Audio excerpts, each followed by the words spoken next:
Hi, it's Angela Critters. I'm getting ready to make one of my favorite cakes. It's the Watergate cake. It's from 1975. Jello invented pistachio pudding in 1975, and the chef at the Watergate Hotel thought he'd have a lot of fun with the pudding, and he made a new cake, and he called it the Watergate cake because of the fact that it was full of nuts, and it has a cover-up icing, which will be made at the end. And it's really a great cake. It started out as kind of like a joke, but people love it, and it's a big hit in the South. So I've got my ingredients assembled. I've got 3 beaten eggs. You use 1 box of Betty Crocker cake mix.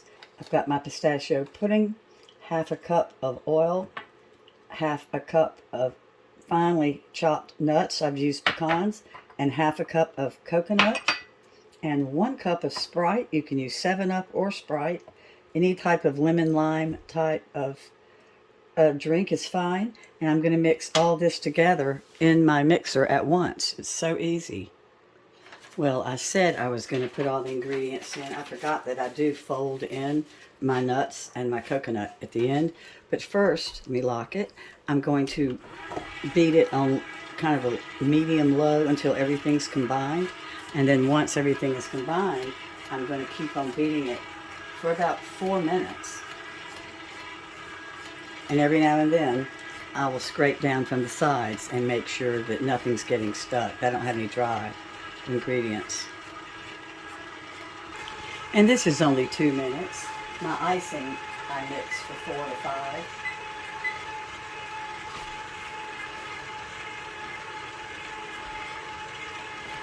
Some people, for St. Patrick's Day, will even add a little bit more green food coloring to it. This is just the normal color of the pistachio. Look at this beautiful batter. Look at this. This is the best cake. It is so moist. I embraced it wholeheartedly when it first came out because I've always been a huge pistachio fan. And I was working at the mall. No, I wasn't. I can't remember what I was doing in '74, but I remember I was always carrying pistachios around with me in my pocketbook. I carried them everywhere I went. So it was my go-to snack. So when this pistachio came out, I was just like, oh my gosh, I've got to make this. And I like the Watergate salad too. It's a big hit in the Midwest. So this is going to go into my prepared bundt pan, which I'm getting ready to spray. And it's going to cook on 350 for about 30 minutes, I believe. Let me see. It could be about 40 minutes. I'm going to check it about 38 minutes. And you know I'm a big Carlini. I love this blue Carlini. It's this time of year you can find it at Aldi's, and there is not a better spray on the market. There really is not.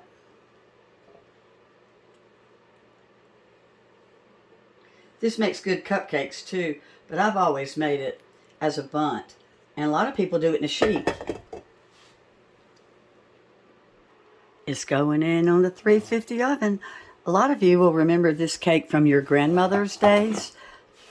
It was called the pistachio cake by a lot of people. They didn't want to call it the Watergate cake. So I'll be checking it at about 38 minutes.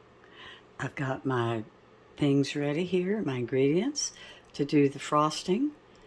I've got my 2 packages of Dream Whip, 1 package of my pudding, again, another half cup of coconut, another half cup of really finely crushed pecans, and 1.5 cups of cold milk. Cake's just about ready. I checked it at 39 minutes and it wasn't ready, so it went back in. Isn't it beautiful?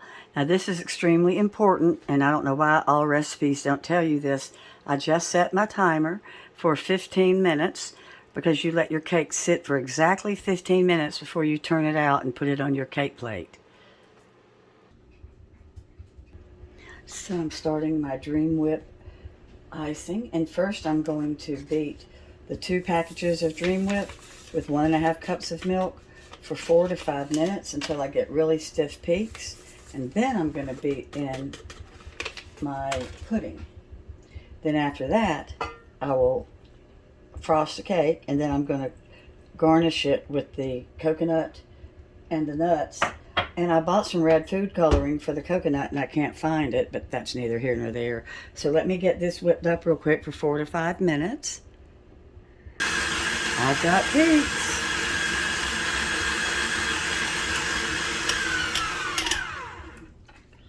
All right, so now I'm going to beat in my pistachio pudding, an entire package. There's so many different recipes. Some people don't use coconut. Some people don't put nuts in the cake. But this is the way I've always made mine. So, you know, you'll see so many different recipes. That was my timer letting me know that my peaks were formed. So now I'm going to lightly blend this in. My icing is just beautiful. Look how fluffy it is. This is one of the best icings in the whole world. I even have a little short on my channel where I show people just how to make this Watergate icing. The pistachio icing is so good on a chocolate cake. It's good on all kinds of cakes. I think pistachio tastes a lot like almond. This cake is right up my alley. Like I said, I am crazy about pistachios. I should have used my basic bundt pen instead of my fancy one. My hands don't look that good, and it's taken me forever to get this thing iced. I'm almost finished. Well, no one will ever suspect that a cake decorator decorated this cake, because I am not a cake decorator. But I had so much fun decorating it because I got to lick my fingers. But now, like I said, if I could have found my red food coloring I bought, which I probably threw away with the groceries, it was so lightweight, that it would be really pretty to have the red on top with the green. I've also seen people that do maraschino cherries, and they'll do a cherry, and they'll do like a little bit of Cool Whip, or not really Cool Whip, but whip topping around it. So I'm going to continue to lightly try to tap my coconut around, and you'll see that I've got this on parchment paper. This is a vintage cake pan I've had for a zillion years from my family, and I try to protect the bottom of it, so I always make sure and put parchment paper so that when you go to cut it, you're not going to be cutting into the stainless steel or aluminum. I believe these are from the 50s. So anyway, you've got the general idea, and then I'm going to do the same thing with my nuts. Isn't it pretty? It's the fluffiest, tastiest cake. Thank you so much for watching. Bye-bye.